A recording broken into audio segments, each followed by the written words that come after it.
네, 안녕하세요. 반갑습니다. 저는 김수님이라고 합니다. 저의 소개를 짧게 해드릴게요. 저는 현재 그 둥지 아동극단 그리고 둥지 예술심리상담센터 센터장으로 역임하고 있는 김수님이라고 합니다.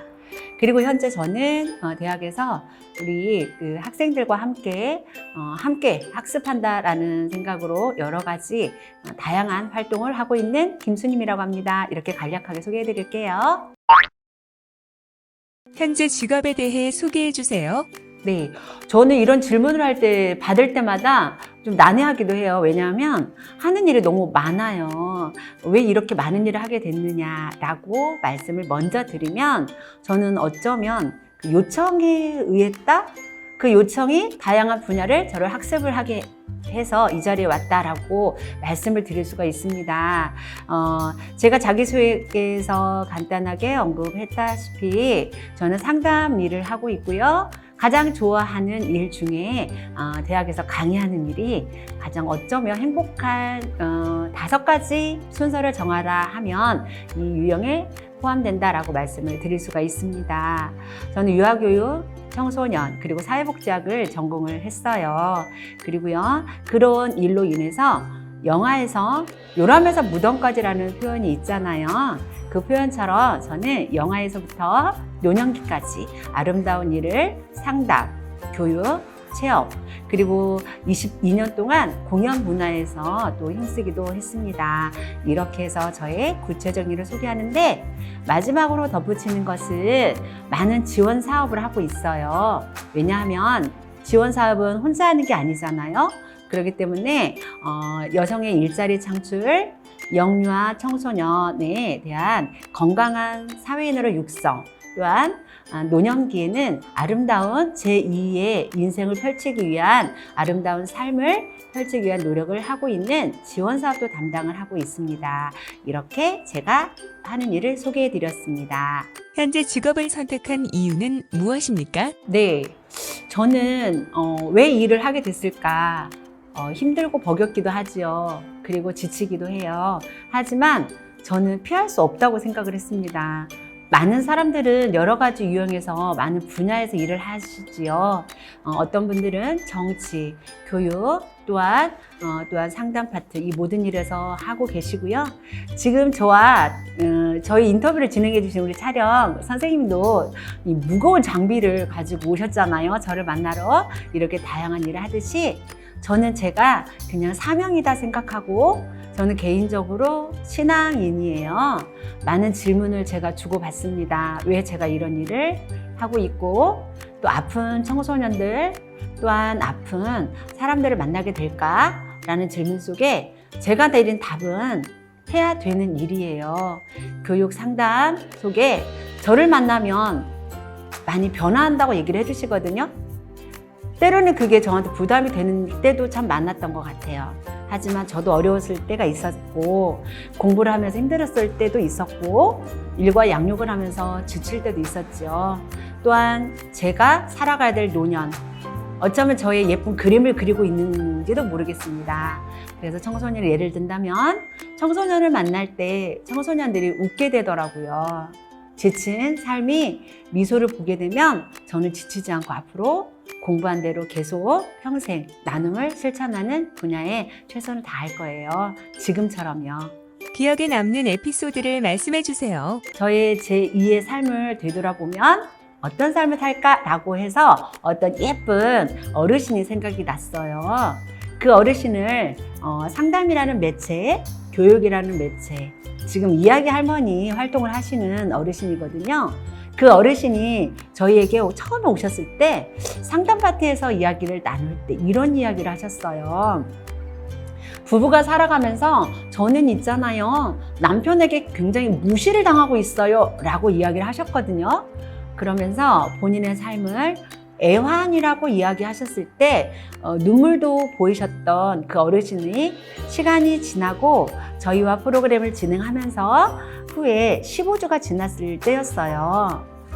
남편이 오늘 아침 밥상을 차려주고 왔어요. 차려준 밥을 맛있게 먹고 왔어요 라고 이야기를 하시더라고요. 유난히 지친 날이었던 것 같아요. 제 몸을 꽁꽁 얼었던 몸을 녹여주는 듯한 그런 해피바이러스를 느꼈을 때가 저한테는 가장 우선순위에 둘 수 있는 여러 가지 사례 중에 하나였다라고 말씀을 드릴 수가 있습니다. 그 외에도 너무 많은 일들이 있는데 오늘은 여기까지만 제가 소개해 드릴게요. 현재 직업을 갖기 위한 준비 과정을 말씀해 주세요. 네, 저는 30살 때였던 것 같아요. 제 딸 둘이었었거든요. 그런데 남편에게 해바라기 인생을 살았던 것 같아요. 그냥 남편이 언제 들어오나? 그리고 남편이 나한테 관심이 없나? 라고 했을 즈음에 저희 딸아이들이 5살, 3살 될 때 어린이집에 유치원에 가게 되었어요.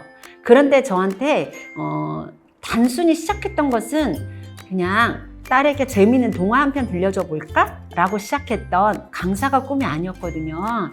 그랬던 제가 동화 구연이라는 것을 배우게 되었어요.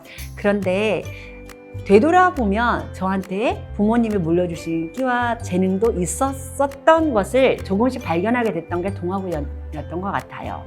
그러던 즈음에 부족한 저를 발견을 하게 됐죠. 그래서 이대로 내가 강사가 되면 안 되겠다라는 생각에 이제 공부를 하기 시작을 했었어요. 36살 즈음에 평생교육원에 제가 전임으로 있을 때 어떤 선생님이 저한테 얘기하시는 거예요. 교수님이라는 호칭을 부르시더라고요. 그때 제가 느낀 게 저는 교수님이 아닙니다. 그런데 욕심이 생겼어요. 제가 3년 뒤만 저를 좀 기다려 주시겠어요? 그리고 3년 뒤에 제가 말씀하신 교수라는 호칭을 받기 위해서 최선을 다해 보려고 해요. 그래서 그 호칭을 들을 수 있도록 최선을 다해 보겠습니다. 그때 제가 저희 카페에 선생님들께 공지 전해드릴게요. 좋은 소식을. 그리고 3년 뒤에 제가 약속을 지키게 되었어요. 그래서 그 이후로 상담, 대학의 강단에 서게 된 지가 벌써 12년 차 되네요. 이렇게 해서 저희 꿈을 키우고요. 제가 일을 하면서 계속 준비했던 것 중에 가장 저를 예뻐하는 부분은 늘 부족한 저를 인지를 하고 있고 저를 알고 있다는 것이거든요. 그래서 그 부족함을 약점이 아닌 강점으로 승화시키기 위해서 최선을 다했던 지난 시간들이었던 것 같아요. 그래서 지금의 김수님이라는 이름이 여러 사람들과 함께 같이 살아가고 있지 않나? 라는 생각을 해봅니다. 일을 하면서 감동받았던 적이 있나요? 그 청소년 중학교 1학년 때였던 것 같아요. 이 친구가 선택적 한묵증이라고 표현할 정도로 의사소통, 표현을 아예 언어 표현 자체를 안 했던 예쁜 중학교 1학년 친구가 있었죠. 그 친구가 저희 프로그램을 상담 프로그램을 접하면서 지금도 메시지를 주고 중학교, 고등학교를 하면서 본인이 또래 상담자 역할을 하고 있다라고 이야기를 했고요. 그런 이후로 이 아이가 멋진 어른으로 건강한 어른으로 성장을 했었고 또 얼마 전에 있었던 일인데요.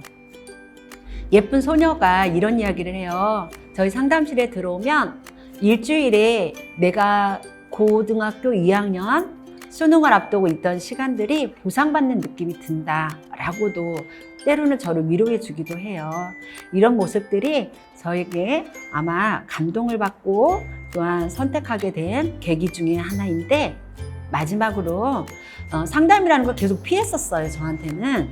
하지만 많은 분들이 저로 인해서 변화되었다는 이야기를 듣고 피할 수 없구나. 그러면 어떻게 해야 되겠어요? 공부해야 되겠죠? 그래서 지금까지 박사 과정까지 이르게 되지 않았나? 라는 생각이 들었고요. 지금 생각해보면 참 잘했다 라고 저를 예뻐할 수 있는 시간이 되었을 것 같습니다. 청소년에게 전해주고 싶은 조언이나 정보를 말씀해 주세요. 네, 저는 청소년들에게 하고 싶은 일을 있다면 내가 하고 싶은 일이 있다면 후회 없이 했으면 좋겠다라는 이야기를 꼭 우리 아이들하고 이야기를 합니다. 그러나 가끔은 매스컴에서 위험하게 생각되는 것들이 있어요. 하고 싶다고 해서 모든 게 꿈이 될 수는 없거든요. 그래서 저는 무조건 하고 싶은 것이 꿈이 될 수는 없다. 그러면 어떻게 해야 될까요? 자기의 선택이 책임을 질 수 있는 그런 분야. 그래야 그 이후에 사회적 비난이나 그리고 진짜 내 재능도 되돌아볼 수 있는 시간이 되었으면 좋겠다라고 말씀을 드릴 수가 있고요. 선택과 책임이 있다면 그 모든 것은 본인의 몫이지요. 그래서 어른들이 우리는 조력할 수 있는 조력자 역할로 그리고 후회 없이 최선을 다하고 가끔은 넘어져도요. 가끔은 넘어져도 툴툴 털고 일어날 수 있는 힘이 있었으면 좋겠고요. 마지막으로 위기 청소년들이 참 많지요. 이 친구들에게 꼭 제가 잊지 않고 전하는 이야기들이 있어요. 결손 가정, 부모님의 사별이나 아니면 이혼, 해체 가족이 있을 경우는 우리 친구들의 잘못이 아니라는 얘기를 저는 꼭 전해줍니다. 우리가 내 삶은 내가 개척하듯이 저도 그랬거든요. 그래서 여러분 잘못이 아니니까 지금 하는 나를 제일 많이 예뻐했으면 좋겠다라는 이야기를 꼭 전해주고 싶습니다. 그리고 꿈을 이루길 바라요. 학창 시절로 돌아간다면 꼭 하고 싶은 일은 무엇인가요? 저희 둘째 딸아이가 저에게 질문을 했던 게 생각이 나네요. 엄마는 20대 초반에 우리 나이가 되면 어떻게 하고 싶어? 라고 했던 질문하고 비슷하기도 한데요. 저는요, 정말 후회 없이 내가 하고 싶은 일을 위해서 공부하고 싶어요. 여러분들에게 보여지지 않는 멘트가 아니에요. 꿈을 하고 싶은 일을 했을 때 공부라는 것은 저한테 뗄 수 없었어요. 제 분야에서만큼은요. 그래서 엄마가 됐을 때 여러 가지를 충족시키면서 공부를 하기에는 힘들었던 제 자신이 이제 중고등학교에 돌아가면 정말 2번, 3번 망설이지 않게 후회 없는 공부를 꼭 하고 싶습니다. 여러분 공부가 아니어도 되거든요. 여러분 하고 싶은 일이 있다면 목표를 정해서 꼭 할 수 있는 시간이 주어졌으면 좋겠습니다. 그것이 바로 내가 나한테 줄 수 있는 선물이라고 저는 생각하거든요.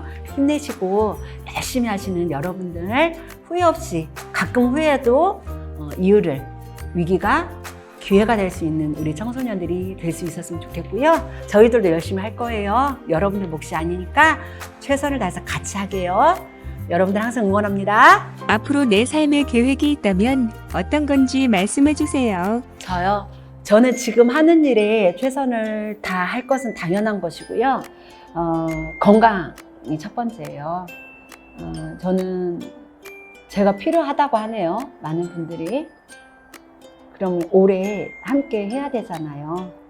그래서 제가 많은 사람들을 만나기 위해서 최선을 다할 거예요. 그러려면 건강이 최고의 저의 목적이고요. 마지막 희망이 있다면 저에게는 늘 제가 개인적으로 바라고 소망하는 기도가 있어요.